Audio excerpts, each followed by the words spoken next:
Salve Maria, um bom dia a todos do programa Ação Divina. É com alegria que eu quero falar para você do grande doutor angélico Santo Tomás de Aquino. Por algumas razões ele é chamado por esse nome. Uma das razões é porque, uma vez sendo tentado, contra a sua castidade, da qual ele preservava bastante, e isso aconteceu quando seus familiares o trancaram para que ele não pudesse ir para a vida dominicana, que era uma vida mais austera, e não tinha tantos status. Como a sua família era muito rica, e bem conhecida como uma família nobre, nesse tempo ela não estava na ostentação da riqueza, mas era uma família muito conhecida, família bem nobre mesmo. Então eles almejavam que ele até chegasse a ser um bispo, a ser um grande nome na igreja, mas era uma questão mais de títulos. Então, uma vez vendo que ele não pensava nisso para a sua vida, eles trancam Santo Tomás no castelo, de certa forma, e lá ele começa a ler bastante livros, e ele já tinha esse hábito de ler bastante, sempre se destacou por isso, pela questão de uma inteligência iluminada pela fé, e que era algo sobrenatural mesmo aquilo que acontecia com ele, na questão da inteligência.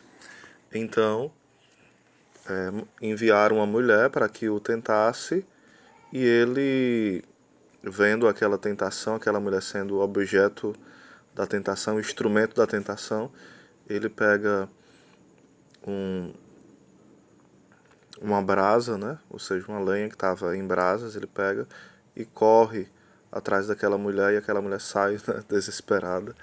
E logo após esse episódio dele vencer essa tentação contra a castidade, os anjos vêm e o cingem com o cinto da castidade. É isso que se conta, Uma experiência mística muito forte.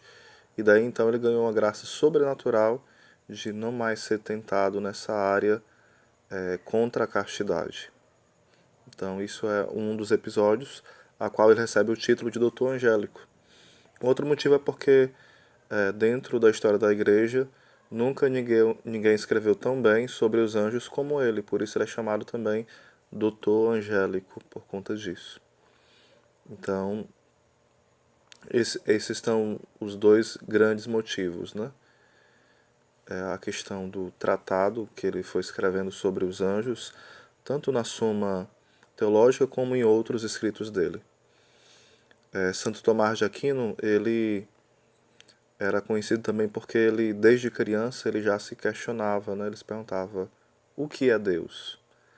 Santa Teresa de Ávila geralmente perguntava, quem é Deus?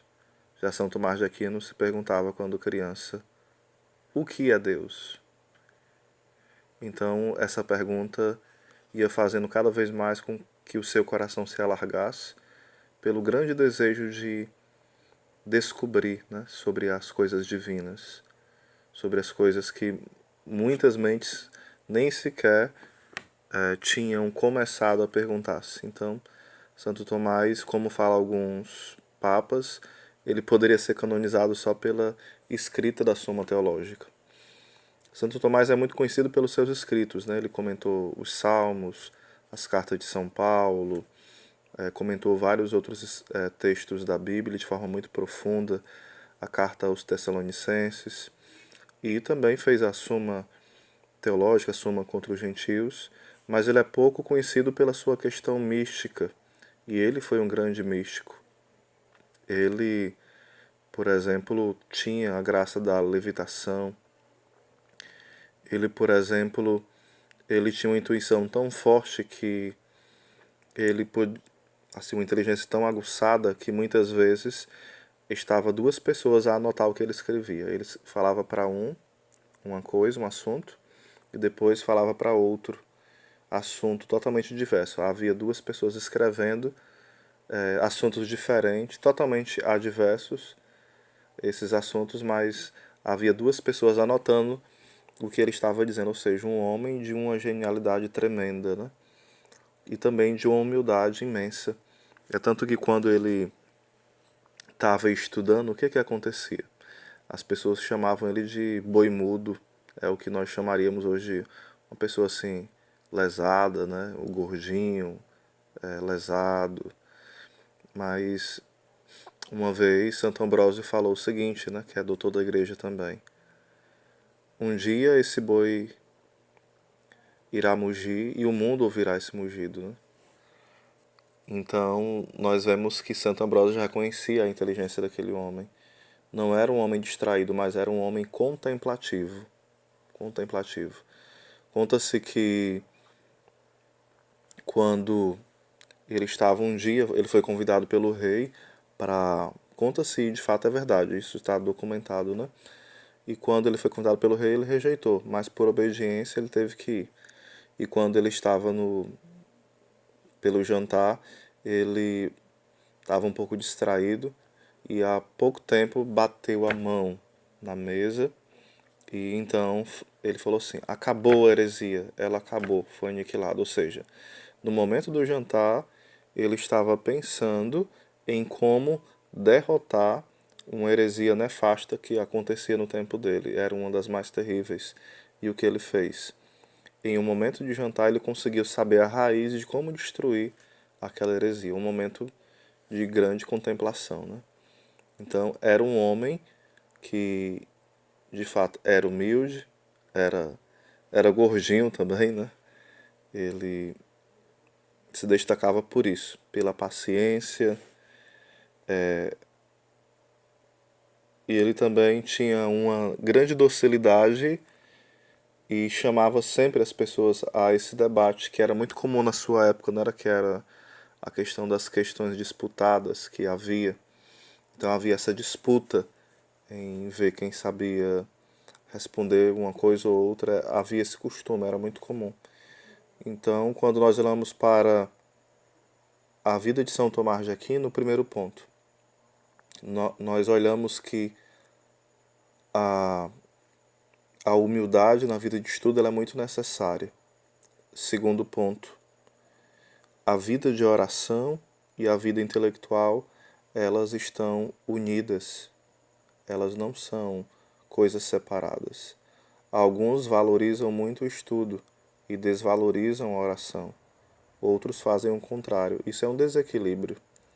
Claro que você pode acentuar mais um ou outro, mas você não pode acentuar demais o estudo e esquecer a oração, ou vice-versa. É um equilíbrio. E Santo Tomás de Aquino, sem dúvida, fazia isso, esse equilíbrio imenso. Santo Tomás de Aquino, perdão, ele, quando ele confessou-se, depois o seu confessor disse que a sua última confissão ali era o pecado de uma criança de 5 anos de idade. Ou seja, um homem profundamente santo que nunca cometeu um pecado mortal. Então, conhecido como Doutor Angélico, o homem da castidade, o homem que, sem dúvida, é um grande luzeiro para nós, né?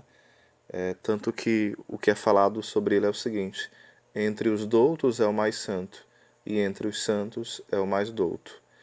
Então é preciso a gente ter essa visão. O estudo, ele é necessário. E um estudo com a vida interior é ser arma para que grandes santos possam brotar para a igreja.